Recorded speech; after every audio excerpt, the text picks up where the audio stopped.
Hello and welcome to the World Massage Conference. I'm your host, Melanie Hayden, for this presentation with Eric Brown on Effortless Chair Massage. Thanks so much to our daily sponsor, the Baral Institute. The Baral Institute is well known for their high-quality continuing education in visceral manipulation, neural manipulation, muscle energy technique, and many other Baral Institute modalities that are widely recognized around the world. Visit them at baralinstitute.com. That's B-A-R-R-A-L Institute.com. And to Massage Magazine. Massage Magazine is the only massage magazine therapists pay to read. Please visit them online at massagemag.com and sign up for their ease newsletters and special offers. And BioFreeze.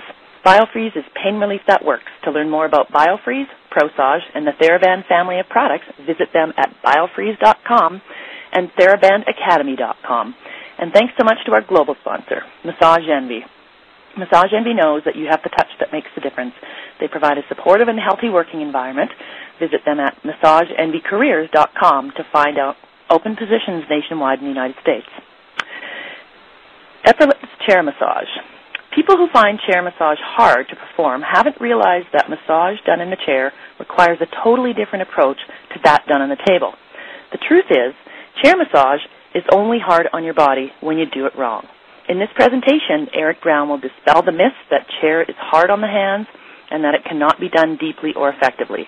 He'll review 8 body use principles that will revolutionize the way you work through clothing and that will allow you to do chair massage comfortably, effectively, and safely. I'd like to introduce our presenter, Eric Brown. Eric is an internationally recognized massage business expert and writes regularly for massage magazines and trade publications internationally. He has been featured on national TV, radio, and print media. Thousands of massage professionals and bodyworkers subscribe to his free marketing tips newsletter available at bodyworkbiz.com. He's the co-founder of the World Massage Conference and a host on Massage Therapy Radio. He owns a chair massage school in Canada and has recently launched a new product, Thermal Palms, a soft alternative to hot stone massage. Eric, welcome to the World Massage Conference on the presenter side of the table. It's really great to have you. It's always fun to present and share this information, so I'm really glad to be here. Well, and your background in chair massage is, goes way, way back, and you've taught personally thousands of practitioners who continue to be really successful in their businesses. Well, and it's such a great addition to a table massage practice. I know when I first started doing chair massage, it was maybe just a couple of years after I had launched my my table massage practice, and starting to do corporate massage in Calgary in downtown, in sort of the oil and gas industry, got me a tremendous amount of clients for my table massage. So it was such a nice integration of being able to help people and get people kind of used to and learning about massage and to see if they wanted more. Absolutely. It's a great introduction for people and a great way to promote your business. So even if you're not doing it as a standalone service, it certainly is fantastic as a promotional tool. So, Eric, today you're going to be showing us a video on chair massage techniques, and it seems as though the industry is advancing more and more towards these advanced modalities in a rehab model. Why would someone want to do the chair massage? Yeah, that's what a lot of people ask, is why would I want to do a back rub, especially since the industry has come so far. Since maybe about the mid-'80s, the national associations have done such a fantastic job of making massage more acceptable in the public's eye and moving it away from its history as a massage parlor in the sense of the sex trade industry. So the industry has done a fantastic job of making massage more acceptable to the public. You see massage mentioned in the press all the time. You see it in movies. You see it everywhere. But at the same time, I don't think that massage is necessarily that much more accessible for people. The surveys done by some of the large organizations paint a pretty rosy picture of utilization. I think if you work those numbers backwards, you would see that those numbers just are not realistic. If we really did have those numbers in utilization, we'd all be rich right now, and we probably aren't. So, and if we take a look at some other surveys that have been done, some lesser-known surveys with Stats Canada, that's a government organization that does a census. And in the census, the one time they studied utilization of massage, they found utilization to be only 2% of the population. So not going up into the 15 or 20% mark that we think it might be. And it really doesn't make sense because in some ways, because when you massage a friend's shoulders, they're not going to say, "Stop, I hate it when you massage me." No one is ever going to say that. And we need touch to survive. And that's why touch is associated with the pleasure centers of our brain. Every survival function is tied to those pleasure centers, like sex and eating. So our nervous systems are hardwired to make sure we get touch. So if we're designed to want touch and enjoy it, then why don't more people get massage? And really it's because of a number of psychological blocks that prevent people from using massage on a regular basis. To get typical or classical massage, Swedish massage, or I'll just call it table massage, the client typically has to undress. And the American public is just not comfortable with nudity. There was a recent survey done on attitudes towards nudity by a company called Market Facts. And they found that less than 40% of adults have walked around or would walk around their house nude. And we're not even comfortable sleeping naked. Less than 60% of the population have slept or would sleep nude. So given that information, can we as massage professionals think that the average person will feel comfortable being naked and stripped down with a complete stranger like you and me? It's unlikely. So what chair massage does is overcomes the objections that people typically have to getting massage, including the time limit, the convenience factor, but the nudity one is a big one, and it gets brought up all the time when I talk with the public about the issue. So it might seem just like a back rub, but it's a great way to introduce people to structured touch in a very, very safe and effective way. I know we're going to roll the video here momentarily, so can you set us up for that and let us know what to expect with the video? Absolutely. I've created this instructional video basically because of a lot of comments I get from massage therapists that talk about how difficult chair massage is to do on their body. They feel it puts a lot of stress on their body, or they have to do really light work and they just can't be effective. And I really want to dispel both of those myths. Doing massage in a chair through clothing takes away the techniques that most therapists have become reliant on, which are primarily Swedish massage techniques, which are gliding techniques that run over the skin. And you just can't do that in a chair. So doing a massage in a chair is very different than doing massage on a table. And you just can't use those skills that you become so strong at using. So it requires a very, very different approach. And when you utilize that kind of approach, you'll find that, in fact, it's very easy on your body. And, in fact, probably easier simply because you can utilize your body weight more effectively being in that vertical position. So what you'll see on this video are some body use principles that you can keep in the back of your mind as you adapt any of your Swedish massage techniques to the chair, but I'll also show you lots of specific techniques, and I'll show you exactly how those embody those body use principles, so that next time you go out and do chair massage, your client is going to have a fantastic experience. They're going to feel great. You're going to feel like you've been able to move into the muscles effectively, and more than that, you're going to feel fantastic, too, after you're finished. So, without further ado, let's just get straight into the video. Great. Thanks very much, Eric.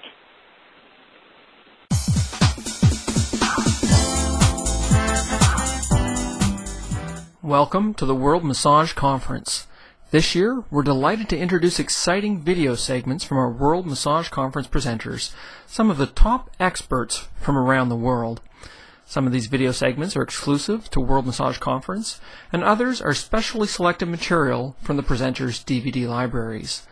For more information on this presenter, click their website link on the broadcast page, or visit the World Massage Conference virtual trade show and look for any available trade show specials from this presenter. To get to the virtual trade show, click the link that you'll find in the left-hand navigation on most pages throughout the site. Once in the trade show, stroll the aisles by using the large blue arrows on the side. Click on the buttons within the booth to get more specific information from the vendors. Enjoy the presentation.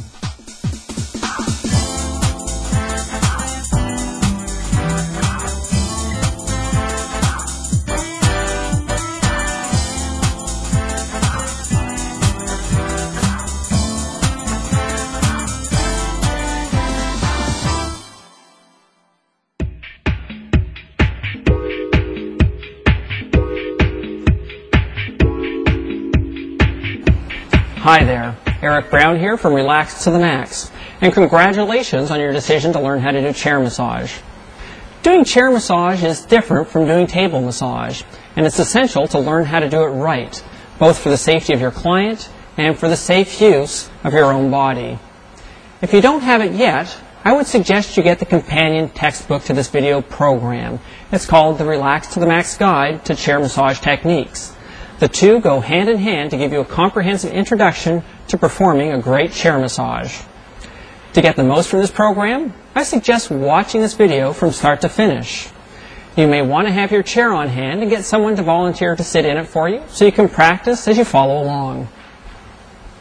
In Volume 1 of this program, you'll learn about 24 techniques that make up a standardized chair massage routine. The techniques you'll learn in the 2 volumes of this program have been developed through market testing. In the early 90s, we did market research with a group of about 80 people.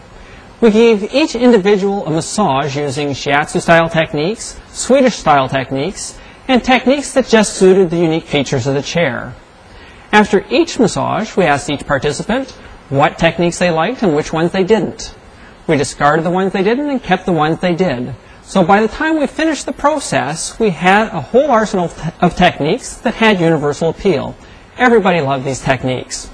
From these techniques, we chose the ones that were easiest on your body as a practitioner. These are the techniques that make up this program. We're not faithful to any particular school or style of massage. Our primary criteria is that the techniques are enjoyable and safe for the customer and place a minimal amount of stress on your body. We refer to the techniques that you'll learn in this first volume as routine techniques. At Relax to the Max, these techniques make up a standardized 15-minute massage routine. Essentially, we took a number of techniques that were used in our market testing and used them to create a comprehensive sequence designed for the corporate market. We experimented with the technique selection, the sequencing, and the pacing until we got it just right. We've been refining this routine for over a decade with thousands and thousands of customers. Because it's designed for the corporate market, it is designed to be relaxing but at the same time invigorating. I like using a routine for several reasons. First, a standardized routine ensures consistent quality. At Relax to the Max, we've often done massage jobs that involved more than 24 people. In those kinds of situations, you want to make sure that each customer gets a similar quality massage. As well, you'll often find yourself in environments where there are lots of distractions. For example, you may be doing a trade show, and you don't want to find yourself in a situation where you've gone halfway through your massage and you're wondering what areas you've massaged and what areas you haven't. And lastly, it serves as a framework or a skeleton that you can build on or take away from to make your massage longer or shorter. In this program, you'll learn a variety of Swedish and shiatsu-style techniques, as well as techniques that were designed specifically to take advantage of the unique features of the chair. In general, the techniques can be broken down into several broad categories. These aren't the typical classification schemes you'll learn about in massage school. The categories are superficial techniques, compression, kneading, squeezing, and percussion techniques. Okay, let's get started with our routine techniques. We'll teach these in the order that they appear in the routine. Let's talk about using your body efficiently. Now, here are a couple of common negative comments about chair massage. The first is that chair massage is hard on your body, that it hurts your back, it hurts your hands.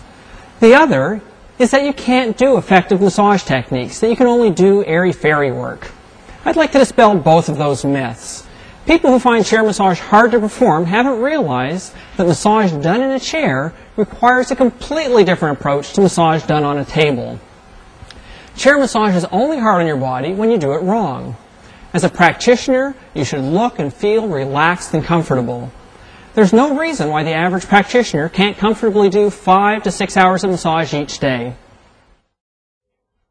Using the approach taught at Relax to the Max, you'll find that there's very little stress to your hands, and in particular very little stress to the small joints in your fingers and thumbs, so you can do massage without injury. Let's take the thumb circles, for example, like you see illustrated here.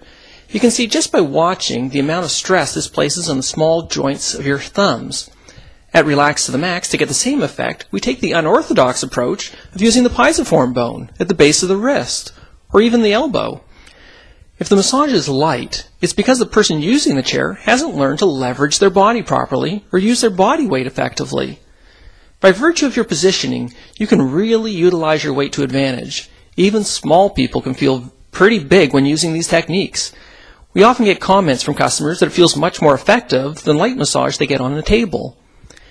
To ensure that you're using your body weight in the best way possible, we utilize a number of body use principles, 8 of them to be exact. These underlying principles will assist you in using your body efficiently so that you get the maximum results with the least possible fatigue and stress to your body. Massage is physical work, but if proper body mechanics are used, it shouldn't be hard work. These principles may seem a little abstract, but you'll appreciate their value when you see how they apply to your hands-on work. Let's take a look at the 8 principles of efficient body use. Number 1, keep your spine in neutral alignment. The spine should be held in a neutral position. This prevents undue strain on your muscles and your joints. We tend to lack the strength and awareness needed to stabilize the trunk in this neutral position. For this reason, you have to be very conscious of holding the spine in this neutral alignment, especially with techniques that involve the transfer of weight through your arms. You need to lunge when doing many of the techniques. If our spine is in a neutral position, you can see that you're looking downward at the floor. This is a very unnatural position. We have a very instinctive reflex that makes us want to orient our eyes to the horizon. So your natural inclination will be to lift your head to see straight forward. As you can see, this takes the back out of neutral position and causes excessive curving in the low back and causes undue stress to the spinal joints.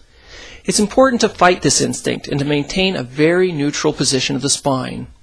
You can see here how I'm not engaging my abdominal muscles for support and how the back moves into extension each time I transfer my weight.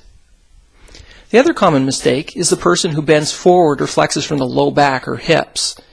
In this case, you need to stabilize your trunk and widen your lunge to lower your center of gravity. Number 2, align body segments in the direction of force.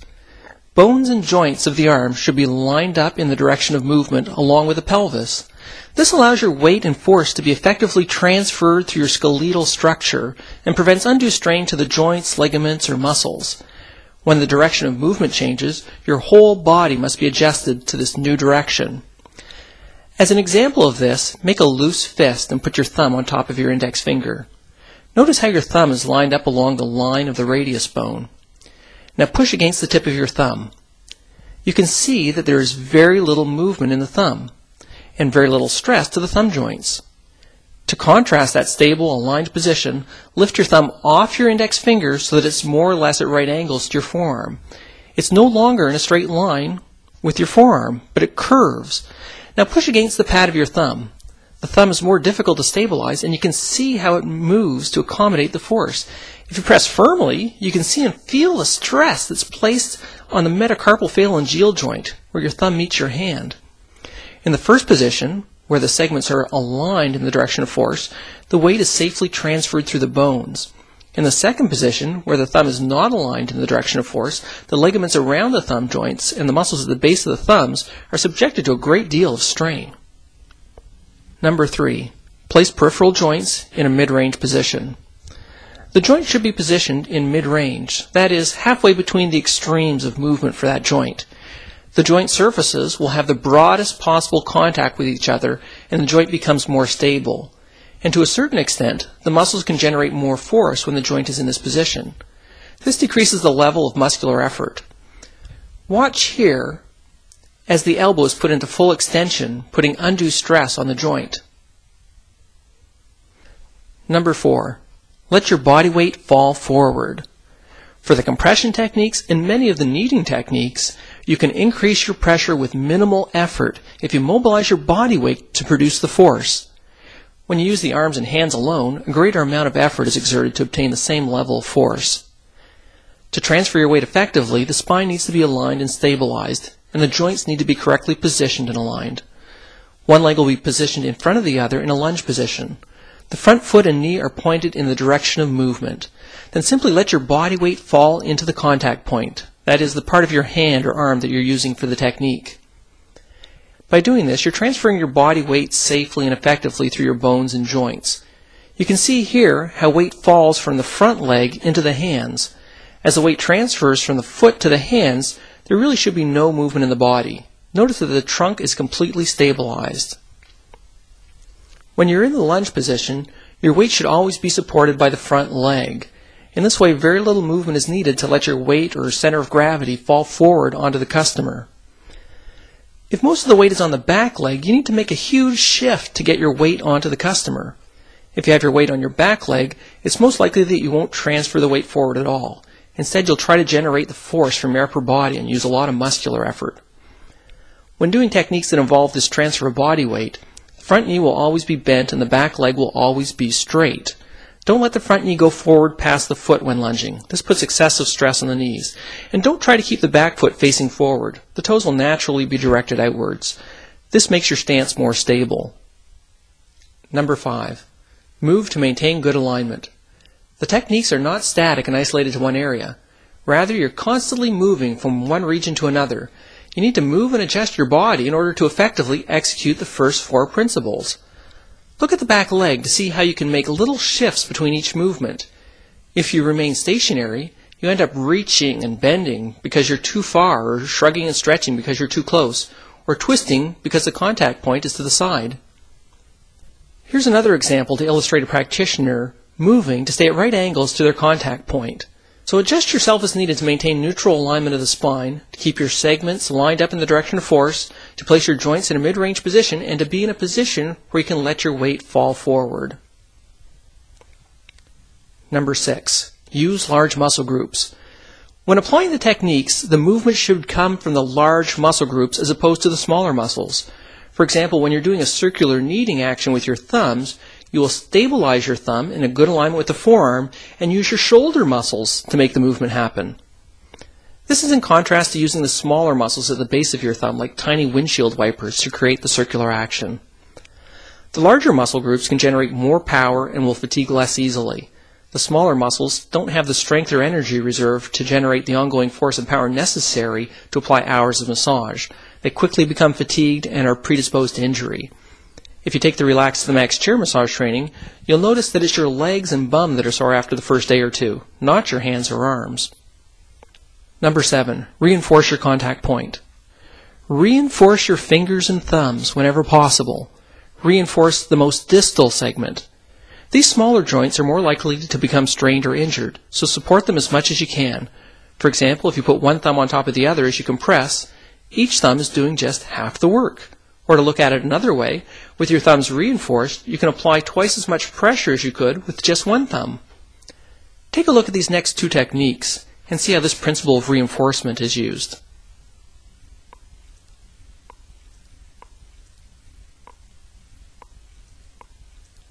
Number 8, integrate a relaxation phase into each technique. Each technique has a work phase and a release phase. In other words, you're only expending energy through part of each technique. If you don't allow your muscles to go through the release phase, your muscles will remain contracted. When a muscle contracts, it uses more oxygen and nutrients, but at the same time, it squeezes off its own blood supply. Thus, the muscle runs out of oxygen and waste products accumulate. The muscle fatigues and starts to ache.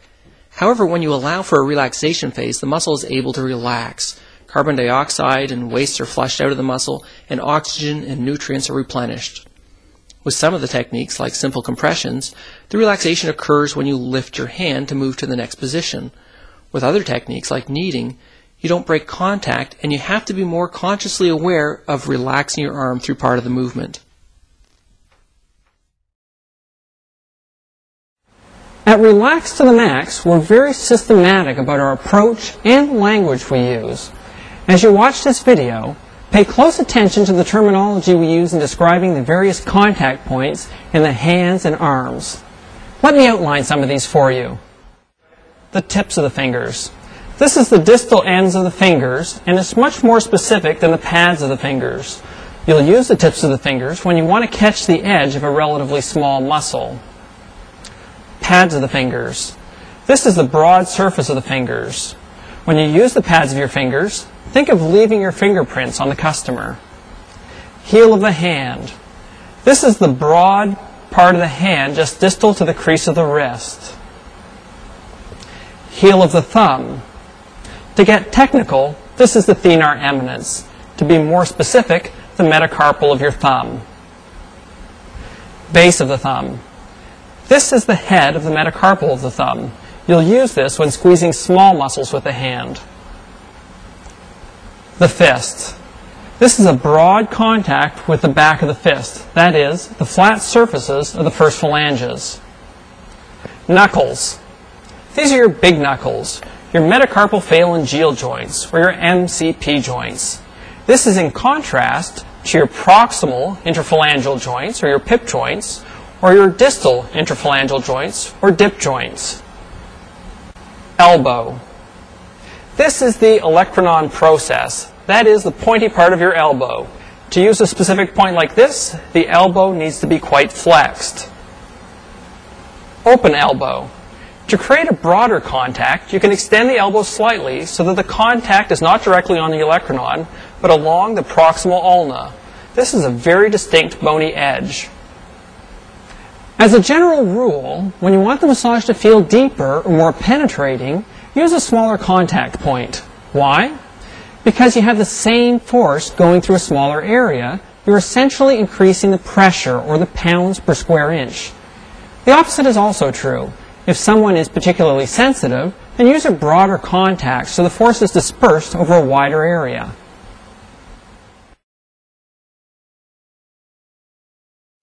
The first technique that we're going to do as part of the routine is called gentle circles, and essentially this is a superficial technique. We're not trying to move the muscles around with this technique. It simply gives the person a few minutes to transition from whatever they've been doing to the chair. They'll have a few seconds to relax, get used to you touching them, and settle into the chair. Essentially what we're going to be doing are circles to the erector spinae on the opposite side of the back, moving from the top of the shoulders to the top of the pelvis. To begin the technique, we're going to be at an oblique angle to our partner. Our contact point is going to be the heel of the hand.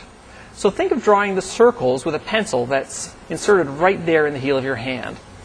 So rest your hand on the top of the shoulders, keep your entire hand relaxed, and just begin the circles. Each circle overlaps. They're going to be nice, round, smooth, and even.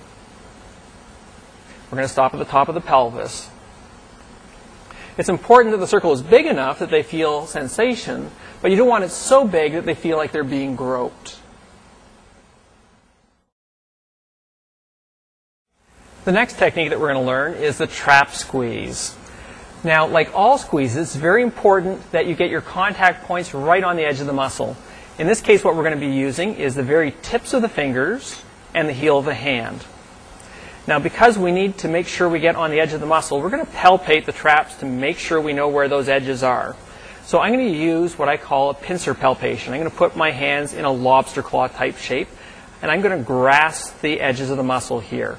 And I'm going to walk along the muscle to make sure I know exactly where those edges are. Now, I'll do this on both sides. Now, I'll come up towards the neck. I'll keep my fingers exactly where they are because I know that's the front edge of the muscle. What I'm going to do is simply replace my thumbs with the heel of my hand. Then I'm going to do a squeeze between the tips of my fingers and the heel of my hand. And release. I'm going to move down the neck slightly. I'm going to squeeze and release. I'm going to move down the neck and repeat. This is like a clamping action. You don't want to emphasize the heel of the hand and push them forward. You don't want to emphasize the fingers and pull them back. It's a very even clamping action. I'm going to do this again, starting at the top of the neck. Notice the orientation of my hand. If I were to open my fingers, you can see that my thumbs are pointing straight up and my fingers are going at about a 45-degree angle. As I move down the neck, you'll see that my hands assume a more horizontal position. If I open up my hands, you can see that my fingers are going straight up and down. It's important that as you do this, to keep the thumbs tucked into your hands. Don't let your thumbs come this way across the back. If I squeeze here, you'll notice in this thumb the stress that it places on this joint. So let's take our thumbs out of this action completely and just use the heel of the hand. That way there's no stress to the thumb whatsoever. Now I'm going to do a variation on this. I'm going to start at the top of the neck again. I'm going to find the edges of the muscle. I'm going to squeeze, hold, and as I'm holding, I'm going to do a gentle back and forth shake. And slowly release. Move down, squeeze between the heel of the hand and the fingertips, hold, and as I hold that, a very gentle, easy shake. It's important that you don't jostle your partner, so we don't want to see this happening. You're simply moving the muscle on top of their body. I'm going to do this one more time. Squeeze, hold, shake,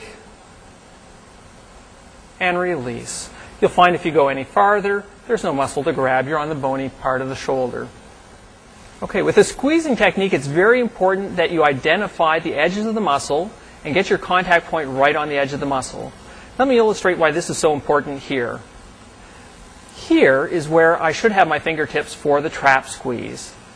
I squeeze, hold, and release. Now watch what happens if I'm not using my fingertips and if I'm not at the edge of the muscle. Let's assume I bring my fingers a little bit more forward and I squeeze. Take a look at the front of the neck and you'll see that I'm pulling the skin tightly across the front of the neck. It's not comfortable at all. On the other hand, if my fingers are too short, if they're placed too far up on the muscle and I squeeze, what I'm essentially doing is just squeezing the skin or pinching her skin, which again is not comfortable at all. So with every squeezing technique, make sure you have the edges of the muscle against your contact point. This next technique that we're going to do is called the butterfly technique, and it's a compression technique. To begin with, we're going to stand behind our partner in a lunge position. We're going to put our hands right at the top of the back, as close to C7 as we can. You'll notice that my thumbs are together like this, making a butterfly shape.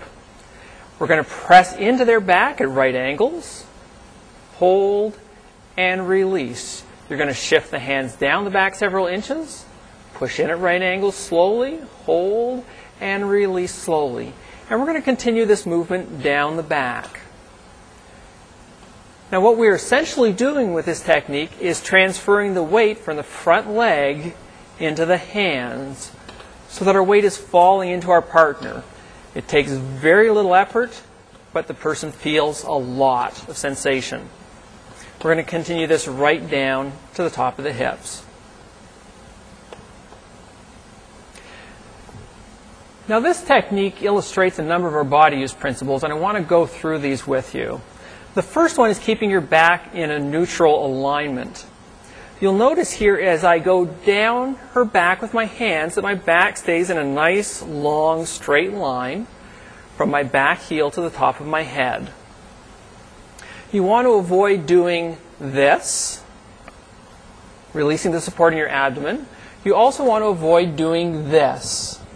A lot of times you're going to be afraid of letting your weight fall into your partner, so you're going to shift your weight onto your back legs. You don't have to let as much weight fall onto them. So you want to keep your back in a neutral position throughout. You don't want to get into a position where you're bending from your back either, like this. Now to avoid bending like that, what we need to do is bring the back leg back as we move down the back, and that drops our center of gravity so we can let our weight fall at right angles. So the way that we're going to do that is this. We're going to let our weight fall onto our partner, and I'll just lift my front leg here to illustrate the fact that my weight is falling into her. To release the pressure, I'm going to put the weight back on my front leg. I'm going to release the hands and slide them a few inches down the back. Now as I slide down the back, what I'm going to do is I'm going to move my back leg backwards. And this maintains my back in that nice long line. And I can repeat exactly the same thing. I can lift the weight off my front leg, let the weight fall through my hands, release the hands, shift the hands down, and as I shift the hands down, move the back leg back. Now, it's difficult to lift your leg completely off the ground as you do this. You're going to find it difficult to keep your balance. So I'm going to show you two ways that you can move that leg back and still have stability. The first way we're going to do this is by simply lifting our back heel slightly off the ground, pivoting the foot so the toes go out, and then pivoting the toes slightly forward. Pivot the toes out and forward, out and forward. And you can see that as I do that, I'm getting lower and lower. The second way I can do that is by lifting my toes so that I pivot on my heel, then putting my toes down on the ground, going onto the ball of my foot, and bringing my foot back into that neutral alignment. So I'm going to lift my toes, bring the toes to the outside, put my weight on the ball of my foot, and shift my heel back into a neutral alignment. And you can see as I do these little shifts, again, it brings my center of gravity downwards. The next principle that I want to illustrate here, or emphasize here, is that with every compression technique, you need to approach the back at right angles. If I'm in the mid-back and in my lunge position, you can see that my arms are at 90 degrees to her back, or perpendicular, so that as I let my weight fall forward, the compression is going in the right direction. Now, if I'm standing too low, for example, and let my weight fall forward, then this happens. You'll see movement happen in their body. In this case, you see her shirt slide up her back. Okay, so I always need to push at right angles. Now, here at the top of the back, I can't get tall enough to push at right angles to her upper back. So in this case, what I need to do is I need to direct my pressure downwards this way. I'll be using the muscles in my arm a little bit more than transferring my weight forward in this case. So for these first techniques, just press downwards this way. Don't worry about this being deep. This is a very broad general technique that we're using to start off our routine with. So don't worry that they feel a lot of sensation with these initial techniques. Once I get a little bit more into the low back, then I can let my weight fall straight forward and continue down the back.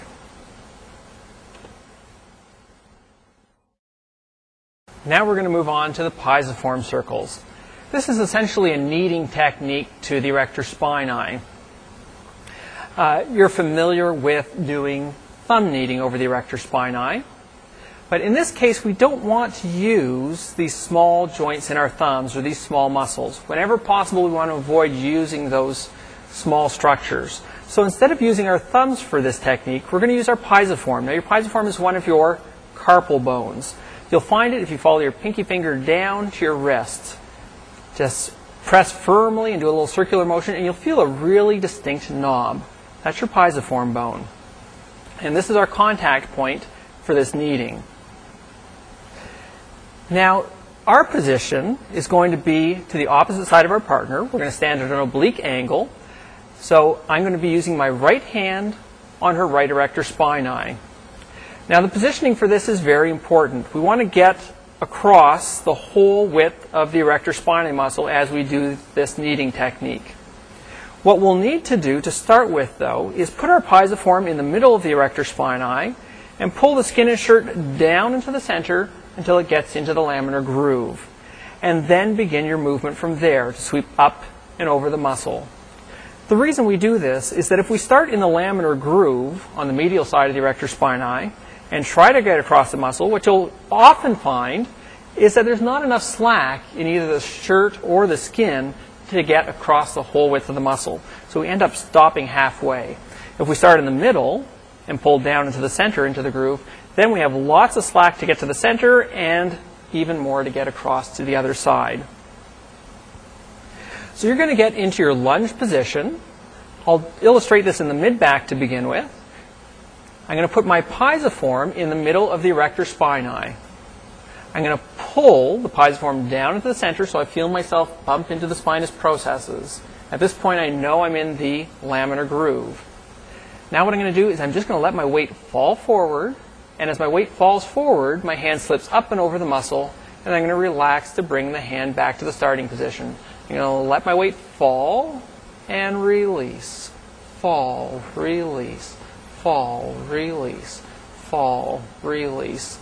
Now this looks deceptively simple, but really you're incorporating your body weight with this technique, and you're using very little muscular effort, and it's not a way that most of us are used to working. Let me illustrate this again, and this time I want you to pay particular attention to my elbow and my shoulder. I'm going to do it the wrong way first. Okay, this is what I call the choo-choo train technique. You're doing this kind of action with your arm. Watch it again. You see the movement happening in my elbow and in my shoulder. What I would like you to try is take the skin and shirt to the center and simply let your weight fall across. Let your weight fall. If you take a look at my elbow here and my shoulder, you'll see it stays in exactly the same position. Because I'm in a nice low lunge, when I let my weight fall forward, my hand naturally slides up and across the muscle. Like the butterfly technique, I need to keep my back in that nice long alignment. So to make sure I maintain that alignment, I need to move the back leg back as I move down the back. So I'm going to do this in sequence for you so you can see exactly what this looks like. I'm going to start high up in the back, just below C7. My hand is relaxed. I'm going to move the skin and shirt to the center. I feel the spinous processes against my piezoform. I'm going to let my weight fall. Let my weight fall, release, fall, release. I'm going to move the hand down a few inches, pull to the center, and fall, fall, fall. I'm going to move the hand down, and as I do, I'm going to shift my back leg back, pull the piezoform to the center, and fall, fall, fall. Shift, squiggle the back leg back, and fall, fall, fall. Shift, squiggle, fall, fall, fall. Shift, squiggle. Notice the circles are very round, rhythmical, and even. I'm going to continue this all the way to the top of the pelvis.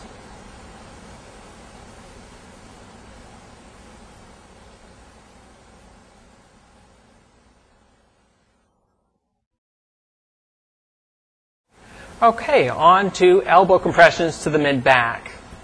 In this case, our contact point is our elbow, and we are going to do 2 lines of compression, one down the laminar groove. Then we're going to move just half an inch to the outside and do another line of compressions to the belly of the erector spinae. We're going to do these compressions to the same side that we're standing.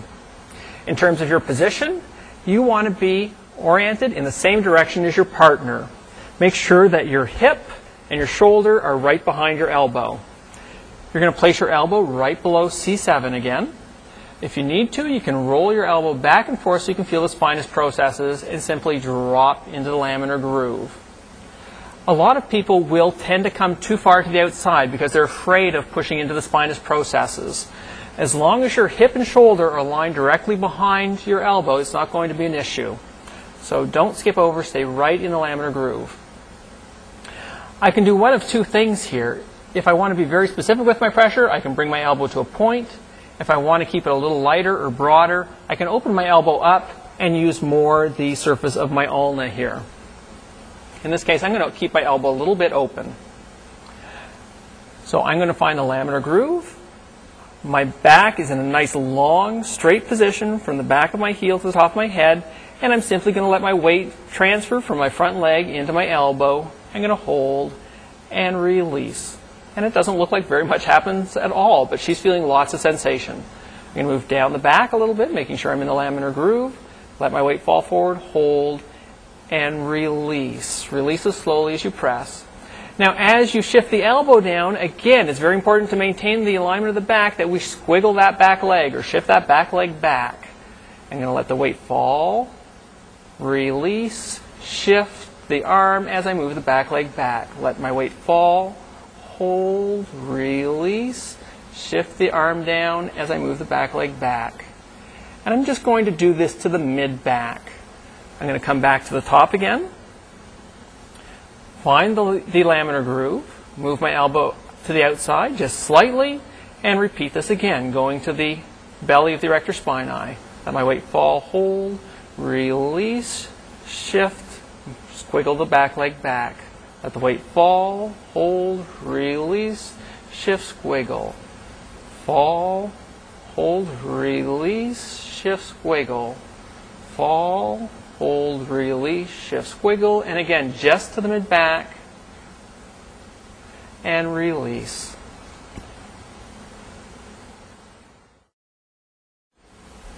Now that we've finished working on the back, we're going to move on to the arms. But as we do that, we want to give our partner a nonverbal cue that we're transitioning to the arms so there's no surprises. So the way we're going to do that is this. We're going to come behind our partner. We're going to do 2 trap squeezes, just like we've already done, nice and gentle.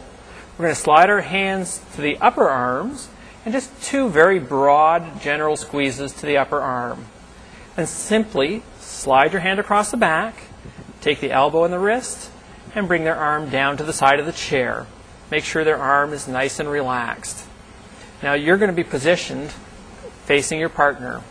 We're going to start with a technique called the deltoid squeeze. We're going to target this triangular shaped muscle here at the top of the arm. This is a squeezing technique, and like all squeezing techniques, we need to make sure we get our contact points on the edge of the muscle. So we're going to palpate first.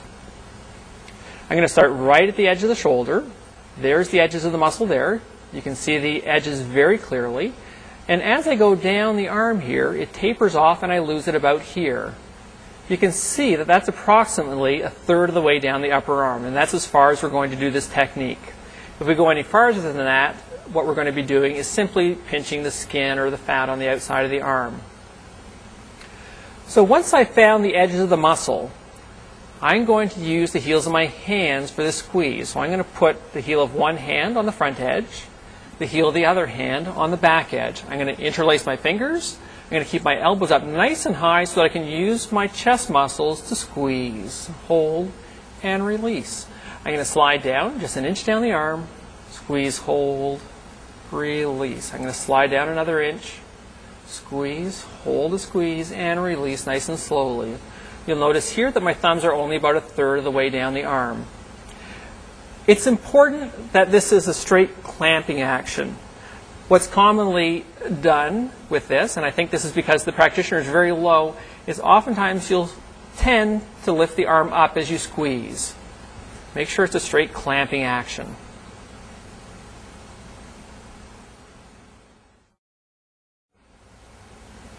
The next technique we're going to do is called the double arm squeeze. And essentially what we're going to be doing is a squeeze to the tricep muscle here on the back of the arm and the bicep muscle here on the front of the arm. And we're going to be doing these squeezes at the same time. It's important before you begin this to make sure that the arm is in a neutral position with their hand or their palm facing their body. Because a lot of people tend to be very tight in the chest, what you'll often find is that the arm rotates this way and that the palm is facing backwards. In this case, the tricep is facing you and the bicep is into the inside of the chair here. So let's rotate the hand so that the hand is in a neutral position. Our contact points for this are going to be the broad surfaces of the fingers and the heel of the hand. You want to make sure you use the pads of the fingers here and not the tips. We're going to place one hand on the triceps. I'm going to lift the hand away from the body, bring this hand nice and high up onto the arm, and place the heel of my hand down. I'm going to bring the other hand up and place it in the same way on the bicep muscle. I'm going to make sure that my partner relaxes their arm. You'll notice here that the heels of the hands are straight up and down along the edge of the muscle and my thumbs are pointed away from me. Watch that you don't do this with your thumbs pointed straight up and down. If you do that, then you're simply going to be squeezing between the base of your thumb and your fingers. We want a nice broad contact between the fingers and the heel of the hand. Notice as well is that there's a difference between the heights of my hands. The bicep here on the front of the arm gets very tendinous as it comes up. We want to be on the belly of the muscle, so we need to move this hand down a little bit further than the tricep. What I'm going to do now is simply squeeze both muscles between the heels of my hands and my fingers. I'm going to hold it momentarily and release nice and slowly. I'm going to slide my hands down the arm somewhat, squeeze, hold, and release slowly. And I'm going to continue to move down the arm. Now I'm going to make bigger movements with my tricep hand so that by the time I reach the elbow, the hands are straight across from each other. Now there's another element that I'm going to add to this technique. Right now we're doing a squeeze between the flats of our fingers and the heel of the hand. I'm going to add a little press of the hands toward each other. I'm not trying to compress the muscle this way as much as I am trying to get it to conform more with the shape of my hand. That'll help me get the edge of my fingers and the heel of my hand better on the edge of the muscle. Now watch this. Watch the space between the heel of my hands as I squeeze. You'll notice that as I squeeze, there's a natural tendency for me to roll off the muscle and for the heels of the hands to separate. If you do that, you're going to find yourself pinching the skin on the front and back of the arm. So that's why we're adding this little compression here between the two hands. So as I squeeze the muscles, I push my hands together gently, and you'll notice that there's no movement between the heels of my hands. That space stays exactly the same. So let me illustrate this one more time. One hand is a little bit lower than the other, which is my bicep hand, and I squeeze, hold, and release. Squeeze, hold, release, shift, squeeze, release, shift, squeeze, release, shift, all the way to the elbow, squeeze, and release. Now we're going to go on to squeezing techniques to the flexor muscles on the inside of the arm here and the extensor muscles on the outside of the arm. I've been standing straight across from my partner here. Now I'm going to shift my body so that I'm behind my partner and facing in the same direction as they are. I'm going to take my hand and put it to the inside of the arm to start off with the flexor squeezes. I'm going to place my fingers in that little hollow that you'll feel in the front of the elbow. The heel of my hand is going to go back and forth across the back of the arm to feel the ulna. I don't want to squeeze the bone. I want to get the edge of the muscle, so I'm going to lift the heel of my hand and move it to the inside of the arm slightly. Then I'm simply going to squeeze between the tips of my fingers in this case and the heel of my hand and release. I'm going to move down the arm, squeeze between the tips of the fingers, the heel of the hand, hold, and release. As I get halfway down the arm, I'm able to feel the front edge of the radius with my fingertips. This way I can make sure I'm not squeezing the bone, but I'm on the front edge of the flexor muscle. I'm going to squeeze, hold, and release. I'm going to continue down the arm this way. And you'll notice that as I get closer to the wrist, if I stay on the edge of the muscle, you'll see the fingers curl under very strongly. I'm going to illustrate this one more time, starting at the top of the arm. It's important as you're doing this as well to make sure the hand is straight down from the shoulder. You don't want to bring the arm back into extension this way because that places stress on the elbow. So keep the hand straight down from the shoulder or even a little bit forward. You'll also notice that as you come down towards the wrist that there's much more space between your hand and their arm. Don't worry so much about conforming your hand to their arm as getting the edges of the muscle. And if you get the edges of the muscle correctly, you'll find there's a lot of space as you finish this up just above the wrist. Let's move on to the extensor muscle. The extensor muscle is much smaller than the flexors, and I'll just show you the edges here. This is a squeezing technique again, so it's important we get the edges of the muscle. We can find the edges right at the line of the elbow here, and we'll follow it down. And you'll see that I start to slip off it here. So this only goes about a third of the way down the forearm. And it's a very thin muscle as well. So I'm not going to be using the tips of my fingers and the heel of my hand like I did with the flexors. Because it's a smaller muscle, I need a smaller contact point. So I'm going to use the base of my thumb here, which is the head of the metacarpal, and my first two fingers. And that way I can squeeze something that's very, very small. So I'm going to place my fingers in that little hollow that separates the flexors and the extensors here at the front of the elbow. I'm going to take the base of my thumb and place it in this hollow behind the elbow. And then I'm simply going to squeeze between those two contact points. I'm going to move down just a little bit, squeeze, and release slowly. Notice that these almost seem like they're one on top of the other. I have very little space to move, so these are very close together. And there, the base of my thumb is about a third of the way down the arm, and I'm going to stop there. Okay, now we're going to move on to the hand.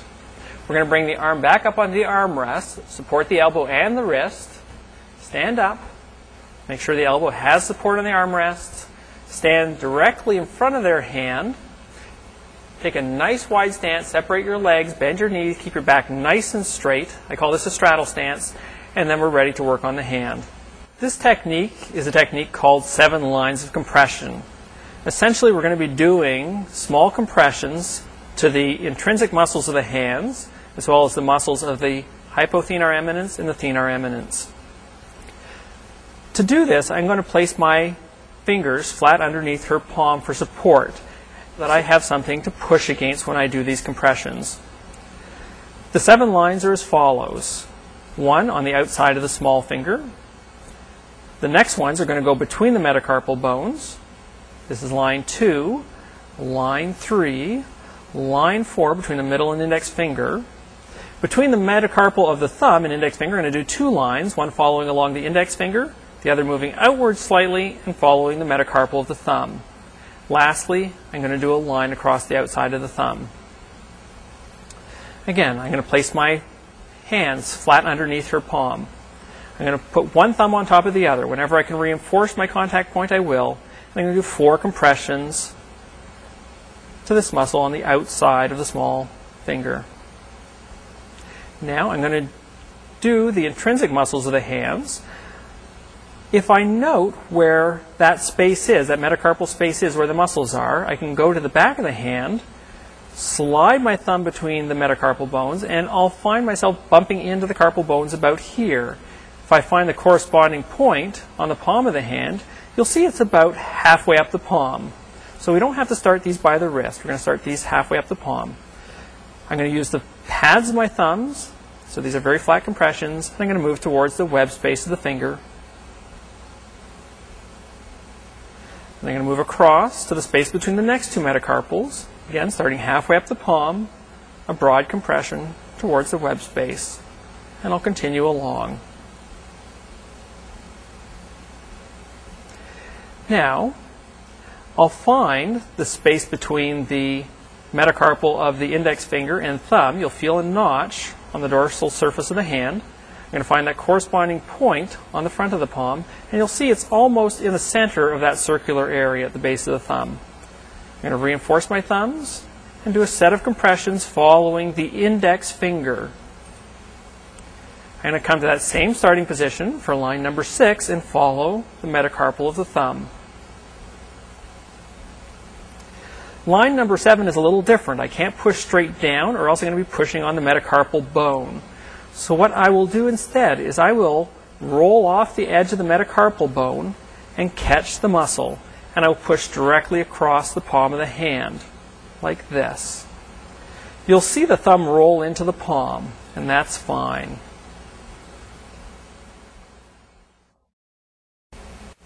This technique that we're going to do is called shaking to the metacarpals. We're going to grab the ends of the metacarpal bones, the ends of the metacarpal of the small finger and the ring finger. Watch that you don't grab the joints themselves, but grab the bones. So you need to be just proximal of the knuckle. You're going to clamp the metacarpals between your fingers and your thumb. You're going to keep your elbows relatively straight, and as you pull one metacarpal up, you're going to pull the other down. And you're going to reverse that. And we're going to speed that up so it looks something like this. This technique is designed to stretch the small intrinsic muscles of the hands that lie between the metacarpal bones. I'm going to move both hands across to the next metacarpals and shake. You can be very vigorous with this shake. Now, there's lots of movement here in the thumb, so I'm not going to be so aggressive with this last technique. I'm going to do the same kind of action for consistency, but I'm not going to push the ends of range so much. So again, I'm going to start by clamping the ends of the metacarpals, shake, release, shift, shake, shift, shake, shift, shake, The next technique we're going to do is called the inchworm. And I'll just illustrate this first so you can see it, and then I'll describe the mechanics for you. Essentially what I'm doing with this technique is putting a little bit of a stretch on the tissue on the underside of the finger. And here's how I do that. I'm going to position my hand so that my thumb is in the same line as their finger. Don't come out to the side like this so that you're at an angle to it. Make sure that your thumb is lined up completely with their finger. On the underside of the finger, I'm going to use the side of my index finger here. I'm going to basically clip the base of the finger between my thumb and the side of the index finger. I'm going to lift the thumb. This is going to serve as a support, so I have something to push against, and I'm going to push up with my index finger and slide it until it's directly underneath the thumb. So I lift the thumb, push up with the side of the index finger, and slide it to meet the thumb. Lift the thumb, move it down the finger slightly, push up with the side of the index finger, and slide to meet the thumb. Lift the thumb, slide the side of the index finger to meet the thumb. And I'm going to continue that with all the fingers. Start at the base of the finger, lift the thumb, slide the finger, lift the thumb, slide the finger, lift the thumb, slide the finger, and I'll continue that across each finger individually.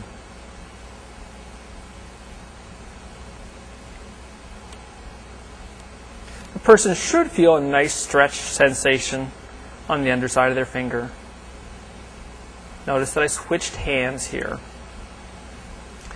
Be careful that you don't do this. You'll find yourself drifting off to the side as you continue down the finger.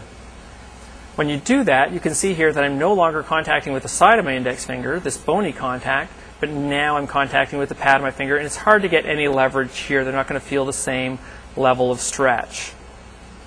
Another common mistake is watch that this finger doesn't slide past the thumb. If it slides past the thumb, then what I do is I tend to push the finger into hyperextension, which won't feel comfortable. So the finger only comes directly underneath the thumb and stops there. Don't continue. To finish off the hands, we're going to do what we call the dorsal glide. The heels of the thumbs are going to come across the back of the hand. My thumbs are up their forearm. My fingers are underneath their hand. I'm simply going to squeeze the hand, and as I squeeze, I'm going to let my thumbs slide off the top of the hand. I'm going to take that position again, move distal, just half an inch, squeeze, and as I squeeze, let the heels of my thumbs slide. Notice that my contact is this part of my thumb, what's often referred to as the thenar eminence. I don't want to involve my thumb in the movement. Watch what happens here. You can see the stress this places on my thumb joints. So I'm going to keep my thumb completely out of this action. You can see here my thumbs are nice and relaxed, and it's the thenar eminences that are making the contact. Before we go on, let's make sure the elbow is placed on the armrest. Drape the arm across their other arm.